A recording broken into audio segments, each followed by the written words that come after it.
হতে হবে। প্রেম কুমার বাবুর যারা সমর্থক কাঞ্চনপুরে 4-5 হাজার যতই ছিল, তাদের থেকে অর্ধেক আমাদের দলে যোগদান করেছে কয়েকদিন আগেও। তো যারা আইপিএফটি ছেড়ে বিজেপিতে এসেছেন, তাদেরও বক্তব্য যে প্রেম কুমার বাবু যদি বিজেপিতে আসেন, ওনাকে যেন টিকিট না দেওয়া হয়, কেননা ওনার সঙ্গে কাজ করেছেন যারা, তাদের বক্তব্য, এটা আমার বক্তব্য না। তো কাজেই তিনি সেই রকম চিন্তাধারা থেকে, কারণ ওই দলে থেকে তার কিছু নেই, মানুষও নেই ওনার সঙ্গে, তো এখন উনি আবার সেই দলে গিয়ে অন্যভাবে একটু ঘুরিয়ে আবার ক্ষমতায় বসা যায় কিনা, এটা হচ্ছে আঞ্চলিক দলের নেতৃত্বের স্বভাব। তার কাজেই আমি আশাবাদী যে মানুষ সচেতন। 5 বছর উনি এমএলএ হিসাবে, এই লাস্ট 6-7 মাস উনি মন্ত্রী হিসাবে কি করেছে না করেছে মানুষ জানে, কাঞ্চনপুরের মানুষ আমার থেকে কাঞ্চনপুরের মানুষ আরো ভালো জানে।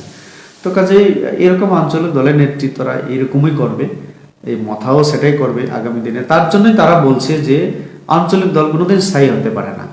তার জন্য যারা দায়িত্বে থাকেন তারা চিন্তায় থাকেন সব সময়। তো কর্মীদেরকে ধরে রাখার জন্য কিছু একটা বলতে হবে, উত্তেজনাপূর্ণ এমন কিছু বক্তব্য রাখলে কর্মীরা একটু জোশ ফিরে পাবে। তো তার জন্য বলছে লাস্ট ফাইট। আমরাও জানি পার্টি যদি না থাকে তো লাস্ট ফাইট তো হবে।